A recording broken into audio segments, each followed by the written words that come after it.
Hey everyone, I am here today with Rae Lambert, and she is building an app called Dinner, which is spelled DNNR, and it is super exciting. I think you just made the official announcement. I saw it and I DM'd you, I think within 20 minutes or something to say, hey, I need to talk to you about this because it's extremely interesting. So you agreed, which was great. I wasn't sure if you were. So thanks for being here, Rae. Oh yeah, I'm super happy to be here, and thanks for following along. Yeah, absolutely. So I've known you for, not super close, but I've been following you for a while as you've been very deep in the, call it local meetup, local, community angle. And now you have this new app called Dinner, which just immediately caught my eye. I had to show my wife right away and be like, how do we leverage this in the local space, local newsletter space? So maybe first you want to give an overview of yourself and then, or just Dinner specifically and what it is and how it works. Yeah, right. Been building in the community software space for a few years. We could talk about that later on, but recently launched Dinner. It is a white labeled platform where you can send your audience to dinner, like a white labeled dinner club platform. Uh, the creator or the audience owner doesn't have to do any work, they just announce it. People fill out a brief personality quiz, which is customizable to each community. We have like an AI matching algorithm that will put groups of six together for dinner, and then we handle all the restaurant bookings, all the communications. People get revealed which dinner they're going to the morning of. Then there will be multiple tables at different restaurants. And then during dinner, everyone gets a text message saying, hey, night's not over. Keep the good vibes rolling and head to a cocktail bar where all the tables converge and you get to meet even more people. And it's just a really fun way to get together because A, everybody's got to eat. And B, it's a really interesting way for creators and community builders to monetize their audience without having to do the work of personally planning a bunch of events or selling products that they're not that excited about. Yeah, no, this is super cool. Can I first just ask you? I remember hearing of My First Million. So that's by the way how I kind of met you. Is I was hosting My First Million events, Hell yeah. which was great. You get again coming back to why you're here. Hosting events is so valuable.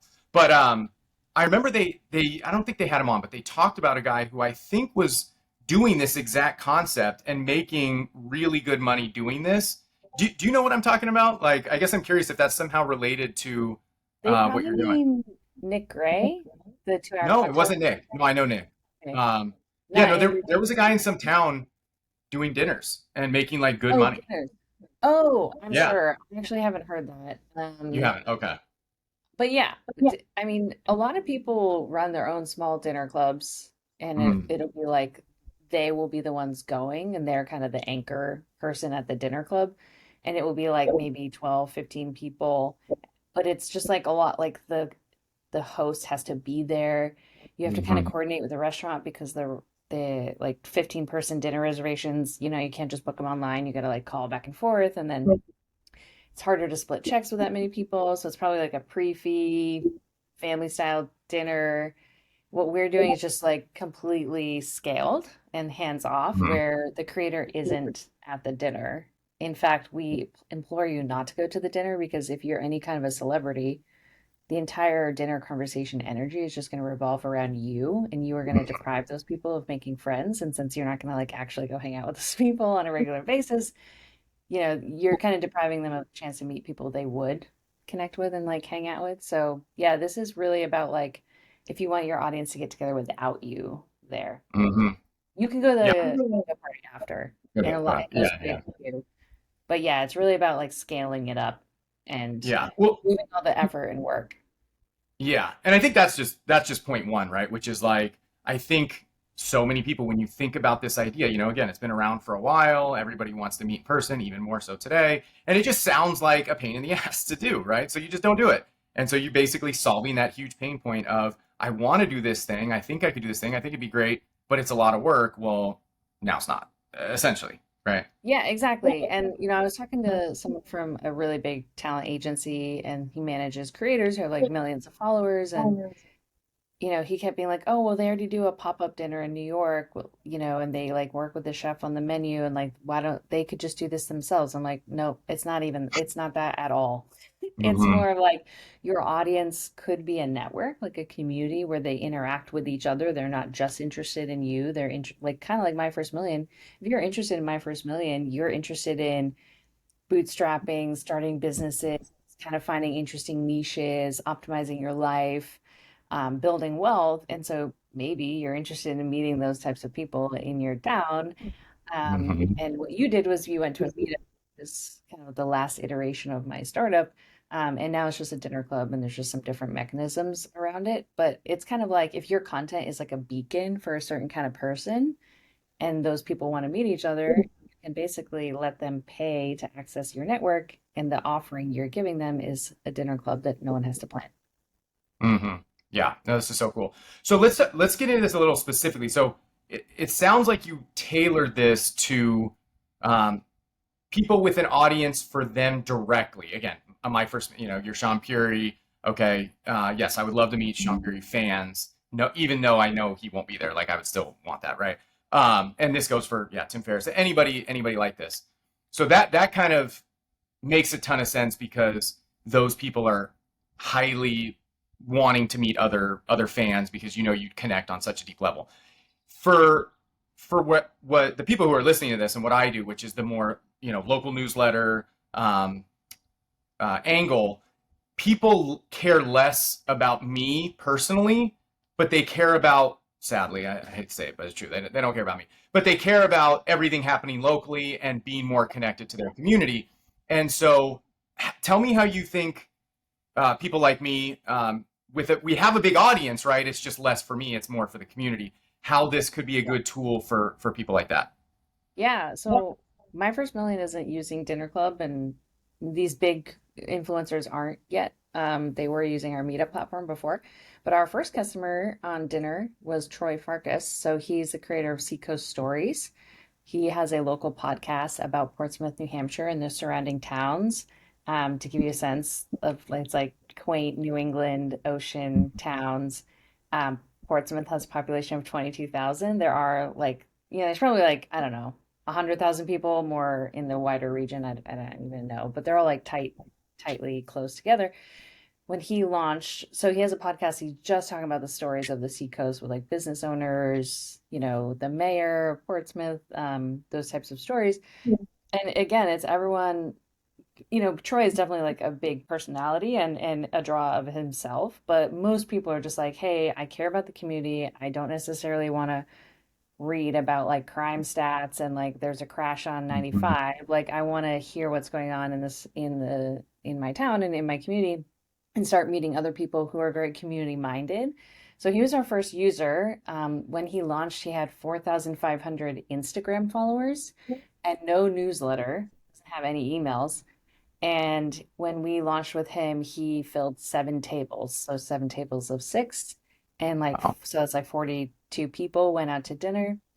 And then he kind of he calls them table touches. He like stopped by all the tables to say hello. And I filmed him going around saying hi. And then everyone converged at like a bar after in downtown Portsmouth. And so right now he's kind of bopping around the seacoast. So he started in downtown Portsmouth, then he went to Dover. We just did something in Kittery Forsyth. He's going to be in Exeter.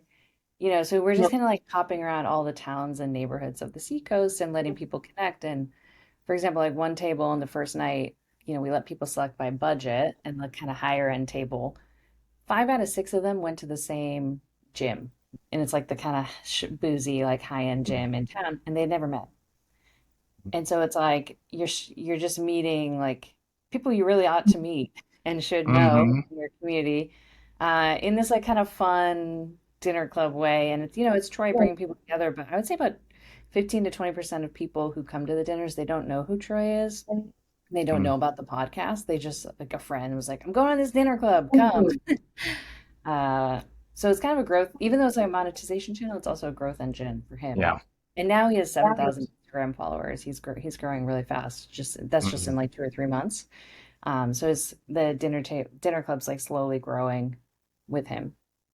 Yeah. Well, that's a great. Of course, I have a lot more than, well, about the same amount of Instagram followers, but obviously a lot more on on the newsletter Yeah. side. So Yeah. that's pretty encouraging to say, because that would be one of the fears, right? It's like, okay, people care about, what's happening in their area, but there's probably this fear of like, what else do they share? Are they a 27-year-old single person? Are they a 65-year-old grandma? Are they all these things, right? And again, that may not be a bad thing. I may be overthinking it. But here's one of the things that I thought about too. Tell me what you think about this is for someone like us, especially if you have a bigger newsletter audience, is to maybe create dinners for specific niches. So for example, moms, right? Or dads, right? That's an obvious one, right? Okay, we're gonna do mom dinners. You get to meet other local moms or you get to meet other local dads. The other big one that I'm very interested in that we should talk about is business owners, right? Okay, we're doing a dinner Yeah. for business owners. Tell me what you think about those ideas. So the you don't have to launch separate dinners because the matching algorithm can just solve for that. So you can, in the customization of the personality quiz, say, "Hey, I'm launching a dinner club. I'm going to put moms with moms. I'm going to put business owners with business owners." And instead of Okay. like diverting everyone into these like tiny little landing pages, you can just have a bigger one dinner club. And then the types of questions you ask, are you a parent? Are you a business owner? We ask your age. Are you interested in, this or that? And then the matching algorithm will put the right people together. So, for example, in Greenville, South Carolina, they have a dinner club and they are putting parents together with child-free people and child-free people separately because they just feel like parents are more likely to get along and want to spend time with their parents and vice versa. So, I'm recommending people not segment it on the top level dinner club Mhm. vibe, but instead like matching people. And Yeah. you could promote it differently. You could say, it's I don't actually know the name of your community. Leander Scoop is probably my main one where I live. Okay, it's a Lander Scoop Dinner Club, and like we're Yeah. gonna match you with exactly the right people. There's gonna be cohorts Mhm. for moms and cohorts for business people, but Yes. yeah, I think that's just like a little. It gives you more flexibility, I think, in Hmm. like a bigger network. Instead of kind of hamstringing it. The problem is like you definitely want at least three tables, I think, to be full so that those can Yeah. converge on the after party like bar. Mhm. Because if you just get like four people in this group and nine people in that, like it just starts getting like weird. It's like if you have a little bit of a critical mass, the connection matching and the logistics are just like a little Mhm. easier. Yeah. Yeah, because So it's like that makes sense. and I don't think we clarified for your audience. So people fill out the personality quiz and they pay to book a seat. So most Yeah, I wanted communities to ask you are about that. using $16. Go through the monetization side, how they pay, Yeah. how the creator makes money, like how does all that work? Yeah. So creator spins up their white label dinner club landing page. It looks just like your brand. It's like, it would be like secostories.dnnr.io or eventually maybe you could bring your own full domain. But Mhm. logo, colors, vibes are all yours. You say click book a seat. You fill out the personality quiz. The personality quiz is completely customized to each community. So, you know, Greenville's asking, are you a parent? Seacoast Stories is a little more like values based. Like, what kind of do you care about new perspectives? Are you more of a spiritual person or are you more like a pragmatic person? Founder Fridays, so he's kind of this week in startups is kind of like our first big like multi-city community. They're putting early stage founders with early stage investors together, later stage Mhm. founders with later stage investors together, and then they're going to mush all the service providers at their own tables so they can just sell to each other in their own Mhm. table over there. Okay, so personality quiz is completely customizable, and therefore the matching algorithm is completely customizable. So you basically are just giving questions weights and saying, parents is true. This is very important to me. Mhm. We match up, and then they pay usually $16 to book a seat. You can set the price to whatever you want. Can see some communities doing less. I can see some communities treating it as like a fundraiser, like a cancer research dinner Mhm. club fundraiser, and it's a $500 ticket because that the it's a donation to a campaign or to a charity. Um, so you set the price, and then we say, hey, you're in for dinner this time, this general neighborhood, but we're not telling you the restaurant. We reveal that to you Wednesday, like the morning of whenever the dinner is. And then morning of, you get an email and an SMS saying, hey, this is where you're going. You're going to like Tulsi for Indian food tonight. And we don't reveal who's going to be there. That's a secret. You have to show up to find out. And then during the dinner, we prompt people to take photos or submit videos to the community, and we say, "Hey, party's not over. Head to, such and such bar for after dinner drinks and meet even more people." Okay, that's really cool. Okay, so so again, in terms of pricing, they pay whatever they want. And to be clear, that the what you use $16 example, that does not include your food, right? That's just your like Correct. So we cost were very ticket. clear. We're like, this includes the restaurant reservation, the matching algorithm with five like compatible strangers, food and drink not included in your ticket. Just split the tab with your new friends or ask for separate checks. And some people are like worried about that up front, but like it's actually totally That's solvable. And yeah, yeah. then I should say, so, in Troy's case, he's a very small community. But this is like, I believe, the easiest, biggest money he's been able to make. So he produces like a live podcast show, which I think he'll get like a bigger sponsor for, but it's a lot of work for him to produce the Hmm. event. And his community is not big enough, his audience isn't big enough to like get like $1,000 just like ad placement, on a single Instagram post yet. So this is like really bigger, easy money for him, and it's also growth. And then for communities, there's no like subscription upfront cost to use dinner. We just keep a 30% take rate of whatever ticket revenue you make. Obviously, if the price goes up because you're doing like some crazy fundraiser, we'll figure that out. But yeah, so there's like no risk. It's just like if you make money, we make Hmm. money. We handle the operations of all the restaurant bookings. If someone like cancels, if someone needs help, we handle all of that and we handle all the matching algorithm and you just announce it. And then if you want to show up to the bar and say hi to people to build your network, you can. Yeah. Okay. This is great. How do you think about this in terms of the environment that we're in, or the environment we're in now, but especially where we're going in the next year or two? And of course, who knows after 2 years from now where we're going to be? But let's call it the next 2 years of AI. And you know, I get a lot of inbound from very successful people wanting to get involved in this local media space, and the reason is they think, just like I do, everything is going to go more and more local because you can't trust uh, anything digital, right? Is are Yeah, you How do you feel about that? I agree. I mean, if you look at like Google search trends of like making new friends, make new friends near me, loneliness, like these things are all trending upwards. And then at the same time, there's all this AI slop. It's like really hard to know what you're looking at if it's real. And then I think people are just realizing like our brains just are not meant to know about like everything and good and bad thing happening all over the whole world. Sometimes I see people get really wound up politically. They're like, oh, this bad thing happened in this other state. They banned this book. And I'm like, well, do you know what books are in your library? Like, I just think some people are kind of waking up to like maybe local is just happier and healthier and you have more input. And so I think people are getting more interested in their local communities. I think we had a dry spell with like local newspapers kind of dying. And Mhm. I think the demand for local stories and local connection and community has never gone away. It's just that like the business model, the packaging of like we're going to print this on black and white paper and schlep it around to everyone's house like every week or every morning, like that's broken. Mhm. But like the idea of like creative media that's like pertinent to me and my local community, like that hasn't gone away. Um, Mhm. at all. I just think the like, newspaper and like centralized news station that's just like reporting on, crime stats is just that's not the packaging people want. But they definitely want community, local media, local stories, and now all these tools are making it possible. So I think we're just seeing like a vacuum. I think you're 100% right. I'm building this business and my career on the fact that what you just said is true. So yeah, it's the business model before was is the problem, not necessarily that people don't care. It's just bad business model, and it can be Yeah. reinvented digitally and with AI, and that's exactly what I'm building. So, and I think what you're doing is a perfect complement to that.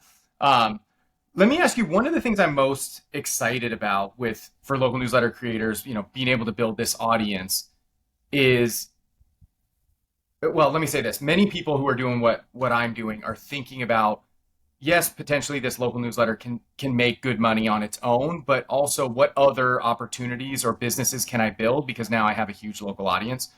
And So one of the things that I think a lot about is building a community or really helping local business owners get to know each other, learn, share, you know, um, and I'm curious what you think about that and the value of that. Let me just, I'll say real quick, Yeah. thinking about some sort of combination of, like what Hampton and EO are doing, which I'm sure you're kind of familiar with that Mhm. angle, which is kind of really the high end. Then you get the low end of BNI, which is super structured and annoying and just weird. And it's like, is there some middle ground that people like me can be building? As someone who's a community expert that you are, any advice or ideas for people who want to build that highly engaged group of local business owners? What do you think? Yeah, I mean, I'm feeling it right here in Portsmouth, New Hampshire. Again, like small town. Surprising number of tech people because it's just north of Boston. New Hampshire's tax-free, mostly tax-free state, like tax haven. So there's just like a lot of interesting entrepreneurs here. Yeah, local chamber of commerce is just not solving the problem. This is really, I've tried a couple times in a couple different cities. By the way, I've lived in San Francisco, New York, Miami, started my career in Boston.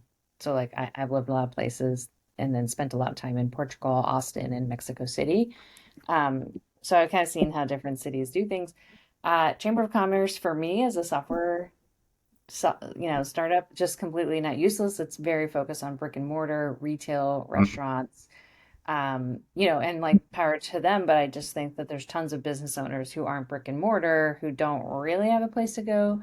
Chamber of Commerce is like always trying to like fit themselves around that. But like I found that the local Chamber of Commerce, like the head of the Chamber of Commerce in Haverhill, Massachusetts, where I was living, he would like constantly trying to recruit me, but he like would never like listen to what I was building. And I'm like, our company, like well, I don't need COVID rollout precautions. I am selling, everything's online. So I think maybe Chamber of Commerce are just like there's a huge gap and like opportunity there. Mhm. For me locally, like a few of us have banded together and are kind of creating our own smaller like entrepreneurs group. We host an event every month. We're starting a newsletter. There is like a New Hampshire entrepreneur Slack group. I would say entrepreneurs is used loosely just because a ton of remote workers are in there. They're not actual business owners. So I would say like for the more serious of a business owner you have, the more curated it needs to be. Like I'm not interested in being in a Slack group with 1,000 remote workers. Like I'm building a business, I'm hiring, I'm trying to grow revenue. I have like real brass tacks, like real problems, like cash flow problems I have to solve. And so yeah, I'm in there, but I'm not like super active. And then if it's really curated, then it's hard for new people to find you. And so Mhm. I do think just like a business, you have to have like kind of a top of funnel and like together. Yep. So that's kind of what we do. We have this like pretty strict invite only meetup, but then the rest of us all try to go to other wider events and we try to be like active more widely, like in the New Hampshire Slack and stuff, so that we can be findable. But yeah, I think there's definitely a case for like a lighter touch Hampton. I think even I wouldn't qualify for Hampton. And like, Mhm. I would say I'm pretty interesting. I raised $1.7 million from Jason Calacanis, Balaji Srinivasan, Blue Wire Capital. They invested in Beehive. I've had Tim Ferriss, the All In podcast, My First Million, Brian Johnson as users, and I don't qualify for Hampton. Mhm. So there's definitely like a gap and I'm not sure I would want to personally join Hampton. Like there would need to be a big enough cohort in my area because I don't want to schlep to Boston all the time is just very exhausting. It's only an hour and 20 minutes, but Yeah, doing that even once a week is too much for me. I'm like yep. old and tired. Mhm. Have a lot of shit to do. Yeah, so I think it's like it's a sticky, it's tricky. I think it's going to be decentralized and just like hyper local for a really long time. Mhm. Yeah.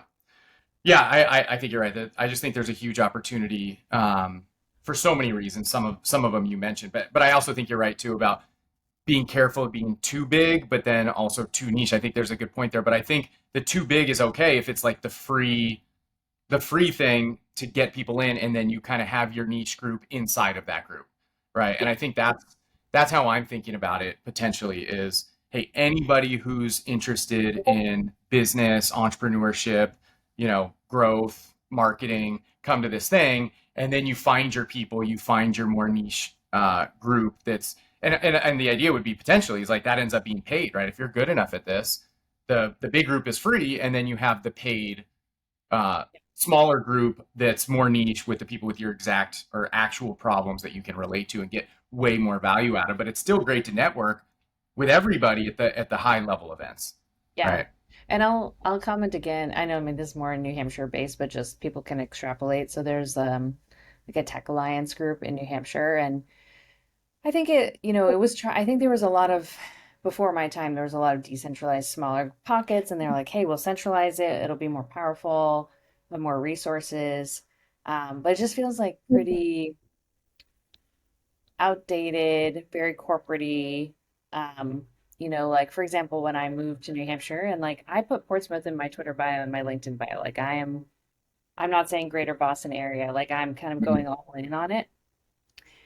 Like I went to one of their kind of wider meetups, and instead of someone saying like, "Hey, you're an interesting founder who came to town. Let me take you to coffee and like learn about what you're building and see who I can connect you with." It was more like, "Hey, do you want to become a member and pay $500 to come to our member group?" And I was like, no." And then, I kind of tried to like tell them what I'm building, maybe because they would actually, my last product would have been a really good use case for it, and they just like didn't even really hear me that much, which is fine. Product market fit's real, that's okay. And then someone else like in the group like asked me, they're like, "Oh, I think I'm leaving," like, and asked me for a job. And I was like, tell me you have no fucking idea what's going on without telling me you have no idea what's going on. It's like I'm like paying myself peanuts because I lived off this funding amount. And like no one's really offering help. It's like sure it's on the website, but the website looks like it's from like the early Mm-hmm. aughts. And now you want me like pay a membership fee? Like, other towns don't like so I just think community builders like they just need to like lead with value first and like really Yes. understand. Is that loud? Should I close the window? Is it Um, yeah, yeah, go ahead. Yeah, no worries. There you go. Perfect. Yeah, so Well, just basically my advice, like if you are trying to build something, like you gotta start with like you gotta lead with value. You can't like get too big for your boots or I don't know. And I well, just think a lot of these groups fail to recognize when someone juicy comes to town and just to like kind of work with them instead of like passing them through the major pipeline. And maybe I'm just like a cocky shit and I like actually am not that interesting and I'm completely wrong and I don't know. no, no, no. I think you're absolutely right. First of all, the thing you said at the end there that is just so important in everything is provide value first. And it is crazy to me how many businesses or groups don't do that. And Yeah. it just works so well that it's just short-term minded people and businesses, and I'll never understand it, especially in a community type business where the value of long-term relationships can be so incredibly massive. To be worried about the first day or getting somebody to sign up the first time they're there, and like it's very odd, but I think that's normal. That's the norm, right? So when you come in and Totally. don't do it that way, you can really have a big impact because you're kind of shocking people because they're not used to it. And you just have to be really careful, like who is making up your group, because now, in Mhm. a wider group, it's just like a lot of service providers. I've Yeah. been to some of the meetups. I can just tell that there's not really very many serious builders there, because like we don't want to take time out of our day to go to a meetup to be sold to. Mhm. That's just I don't even want to be in a Slack group that's like not relevant to me, let alone like take the time to go to an actual event. And so, yeah, I think you just have to watch very carefully, like who's making up your community and is it shifting away from what you meant it to be? Because I think that, you can follow the money pretty easily and it's like, oh, all these people are willing to pay. And it's like, yeah, they're willing to pay because they have to sell somebody something. Yeah. And that's, not really building the overall like GDP of New Hampshire or your community. Like you want to be just overall building the whole pot. Like you want to be making the pie bigger, not like, Mhm. oh, my revenues are increasing. Like you need to manage those things. But like if you're not making the wealth of your community larger, then you're you're growing your revenue. I think you're just selling to the wrong person. It's gonna die eventually, even if it's a good run for a little while. Exactly. Short term versus long term, right? Yeah. And that's the hardest part. I've tried to do some community things before, and it's just it's one of the worst parts, right? Is is being able to say no to the wrong people, even though they're bringing you money, right? Because it's Yeah. like it's the one person. This is true in regular business, right? You have one person in there who can ruin the whole business or the whole group with a negative attitude or constantly pitching people, whatever. And it just that is a real challenge. Um, but yeah, very interesting.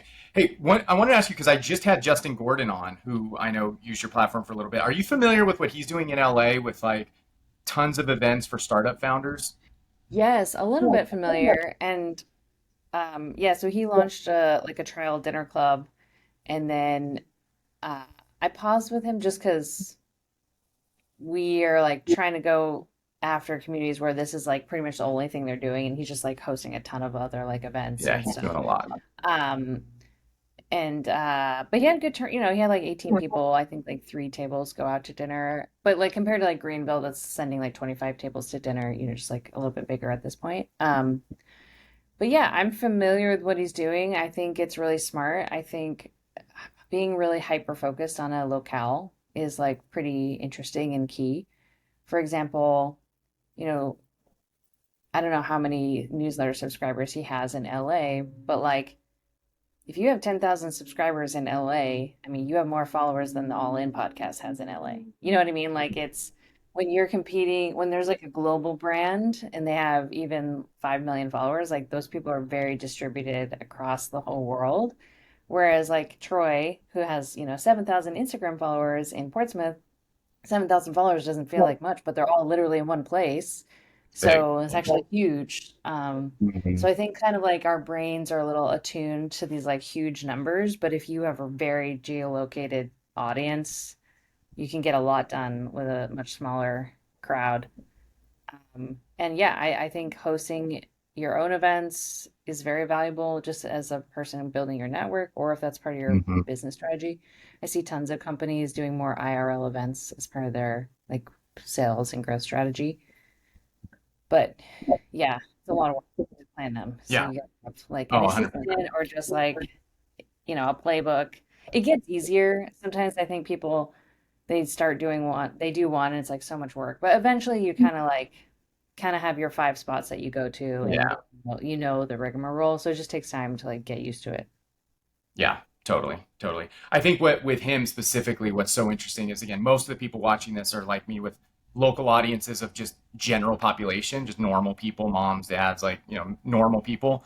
And with him, it's startup founders or investors and things like that. And this is what I talked about. And of course, yeah, his value per follower is so much higher than ours. And so him getting those people together again, kind of like the My First Million thing, right? Like those people, you're a startup founder in LA, like you really want to meet other startup founders or people in that Yeah. world, right? Which is super interesting, but that doesn't necessarily apply in most locations, right? You can't do that in in most places. You couldn't do a startup thing, but that's where I was thinking with him is just going a little bit more broad with just any business owner, right? Because that applies anywhere. There's business owners no matter where you are. So instead of Yep. it being startup founders, just doing something similar with just business owners.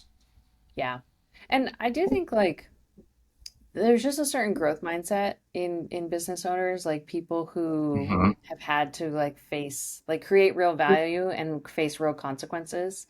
You can kind of just like smell a business owner like when you meet them quickly. Just there's just like something about them where they just understand where money like really comes from and like Mm-hmm. the amount of hard work it takes and like the kind of all the sacrifices and the constant iteration it takes to build a business. So I do like even if someone's not in software or my particular space, like I always enjoy learning from other business owners and like, oh, how did you structure that deal? Or like, what's it like? Like I just did a tour of someone who has this huge facility. I'm like, did you buy this and rezone it? Or like, was it zoned for this? Like, so yeah, always really interested to meet other business owners. And I think there is a gap in the Chamber of Commerce because it's just so focused on brick and mortar retail. Yeah, exactly. Which leads to, because I just went to a big chamber event too, and it's like kind of, let's just say, a bit older, although maybe age isn't as much of a thing, but maybe let's just say less sophisticated in business. Like they're very narrow focused on their business and don't necessarily know, what's going on with many other things. Um, so Yeah, but also I think that's most business owners. I think people like us are in general outside of San Francisco and New York and stuff. It's not as common to just run across people like us in smaller areas, right? So, um, okay, so tell me, let's just tell me about dinner again. What like for anybody who's interested in this, I think most people who watch my show are very interested in events. There's a few people, including Mike, who I think you've talked to, or his community. He crushes with events. What is the? I mean, is this as simple as like just go to the site, talk about it on in your newsletter and maybe on Yeah. socials, and then let people sign up? Like, really, there's just not much to it, I guess, is what I'm asking. Is that right? Yeah, right now you have to book a demo with me because we don't let Okay. people create their own communities just yet because we Okay. haven't built like the filtering, like because we're on the hook for making the algorithm match Okay. well, and we are on the hook for making the reservations. So right now you kind of have to like go through me It's more first and a little more build. manual first. Okay. Yeah, we're Yeah. building out the onboarding for it soon, where eventually you could like build out your own community, submit it for review, and be like, okay, yeah, Mhm. we think it looks good, and then we'll like let you turn it on to Okay. start publicizing. Because yeah, we just don't want you to like launch it and then we're for whatever reason it goes badly and we're not ready Yeah. for you or something. Yeah. Yeah. But yeah, DNNR.io, you can just like book a demo, register your interest with me, and then I will meet you and get you set up. And then yeah, we basically will just create your community to be branded for you, and we kind of drop in some sample questionnaires. We'll talk with you about what kind of questions you might want to ask to help you develop that. Usually it's done in a 1 30-minute meeting, and then you're good to go. And then yeah, you just send an email to your audience, or you tweet it, or you post on Instagram, you talk about it on your podcast. Usually, the first one kind of needs a little bit more coaxing because people are not Mhm. used to it. They're like strangers. Mhm. Um, but like I think Troy, he's on his third, he's had 3 dinners. He's about to do the fourth one. He usually just does one post about it um each month. Like he's not like banging anyone over the head with it all the time. Mhm. Because people are just like telling their friends and people are coming Yeah. back each month, and I would say it's like the flywheel's like pretty juicy Mhm. once you kind of launch and get it going. Yeah. Okay. No, this sounds great. I'm super excited to dig into this for you. I guess we'll have to do our official demo a little later. We won't count this one, Yeah. but I'm excited because I think for anybody with a big enough newsletter and in the right type of location, which is probably most everywhere, I guess. I'm trying to think what would be the wrong location. I don't know if there is one. So, like, if your audience is big enough, I think this is a great path. If you're wanting to meet local people and really engage with your community behind from outside your desk, right? So this is really cool, Ray. I'm super impressed with what you built, and Yeah. I'm excited Thank about it. you. It's Um, finally clicked. We've been kind of grinding. We had a meetup platform before. A lot of big names used it. It worked, but just wasn't taking off. And, ever since mhm, I didn't even fully announce this, I just soft launched it. I was like, hey, meet Troy, this Seacoast Stories podcaster who launched a dinner club with us. Like, it was like really story was about Troy. It was very editorial. It wasn't like new product, monetize your audience, click here. And just my whole like week filled up with sales calls, and we have like 15 new dinner clubs launching around the country, which is super fun. Uh, yeah, and I just like love giving. These are my favorite customers I've ever had. So, I worked in like big startups with B2B SaaS and even the Meetup platform. Like everyone I've met is just such a wonderful person, really trying to be a connector in their community. And it's so kind of like emotionally overwhelming to give them a tool to monetize in a way that feels great for them mhm, and for the people attending. Like no one is asking, why is this $16? Like everyone's like, yeah, awesome. And then you're also supporting local restaurants. We usually don't send people to mhm. chains. So like that's like it's just like That's another winning benefit. and feeling Yeah. good all around. And then, we're starting to make money so we can like pay our team. This has been a little bit Mhm. Yeah. been a hard couple of years.